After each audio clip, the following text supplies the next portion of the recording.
I've been sitting here for a while now trying to think of something coherent to say about what Easter means to me. Easter eggs, the Easter bunny, hot cross buns, roast lamb, little chicks, church, the triumphant entrance on a donkey, the Last Supper, Pontius Pilate, a crown of thorns, the cross.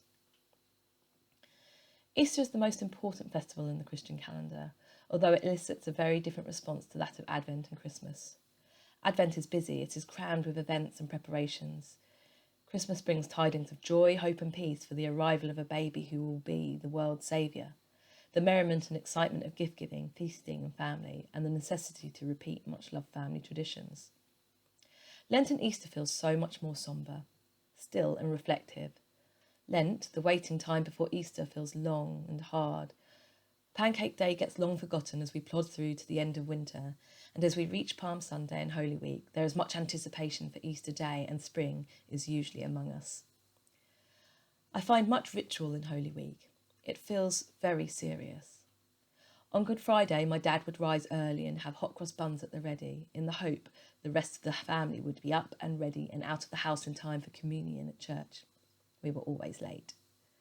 Then after communion, we would join with other churches in the town for a walk of witness.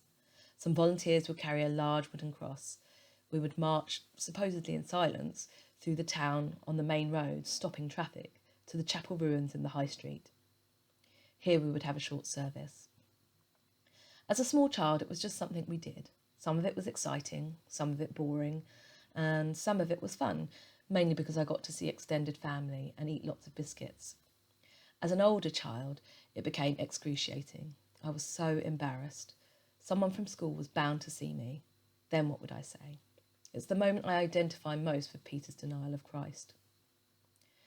Afterwards, we would come home, sometimes via the supermarket, to my father's disgust, and my mum would attempt to cook a traditional English fish meal, although being Chinese, it isn't a proper meal unless a side of rice was included. Easter Saturday has never been very significant, just a day. A time to see friends, or maybe family. No ritual, just leisure. In the past, I've organised egg hunts or painted some eggs. Sometimes I've visited far-flung family members or been away on holiday.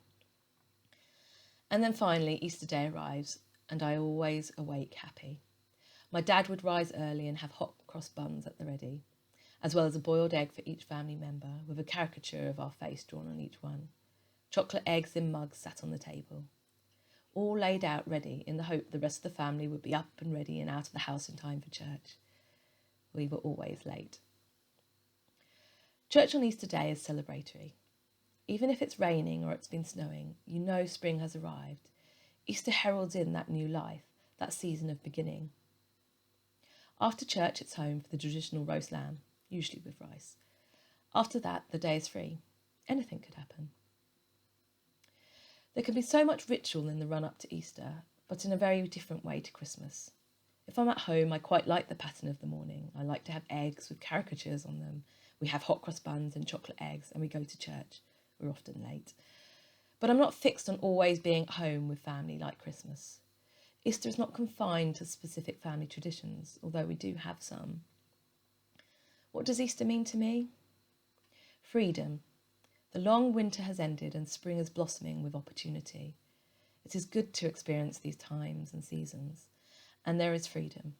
Not constrained with tradition and ritual. Rich tradition and ritual is not done away with, but it is not constraining the knowledge of freedom. I think about the empty tomb.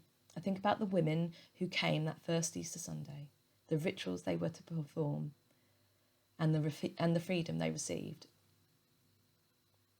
We always say this call and response on Easter Sunday. Christ is risen. He is risen indeed. Christ is risen. He is risen indeed. Christ is risen. He is risen indeed. My husband Alistair thinks it's weird. It's a weird Baptist thing saying it 3 times. But somehow it completes me. It completes me on Easter Day and it fills me with joy. Jesus died and rose again and lives in me, and I live in his freedom.